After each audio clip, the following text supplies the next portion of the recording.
Shalom.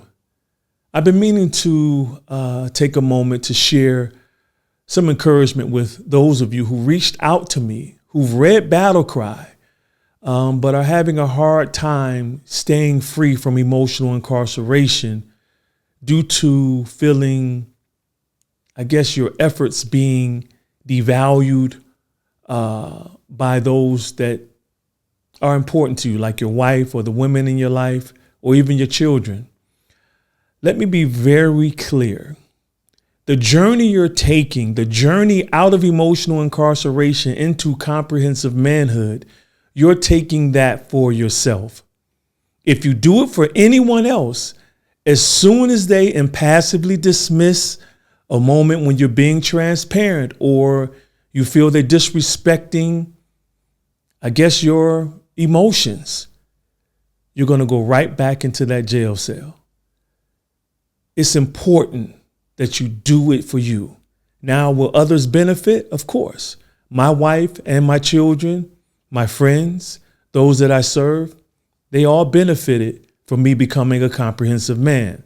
However, I had to learn that I had to do it for myself first. I will never forget a time when I was just transforming just from being a masculine male into a comprehensive man.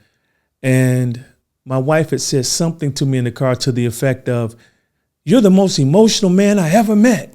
In my head, I'm like, you know what?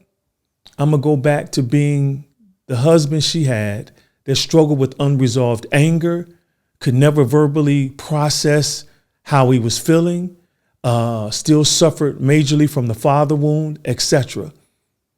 But in that moment, I remembered what emotional incarceration looked like.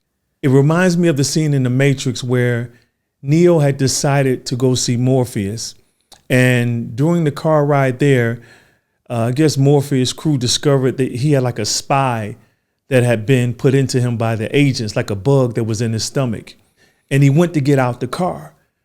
And then she grabbed him and said, "Hey, you know what it looks like going down that road?"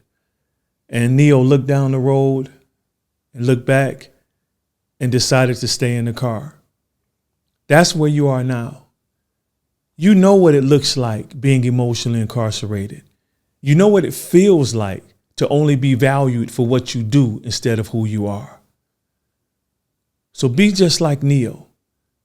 Yeah, you may look back, but once you remember that life was not worth living, stay on the journey and make sure you're doing it for yourself first. Again, others will benefit, but if you don't do it for yourself, as soon as it seems like they're not appreciating your effort and hard introspective work, you're going to want to go back to emotional incarceration, the place that appears to be safe but does us more harm than good. So again, as in the last chapter of Battle Cry, let go and live. And remember, you are worth the fight. Start fighting like you're worth it. You know, the masculine energy we exude when someone's trying to harm us, or, you know, we're in a fight, whatever it may be, where we have to be strong and assertive and dominant. Use that spirit when your emotions or your soul is trying to get you to go back into emotional incarceration. You're going to have to fight for the life that you desire, the one that you've longed for. So don't give up. Fight diligently and fight strong. And remember, you're doing it for yourself first. Others will benefit, but you're the one who needs the transformation. Shalom.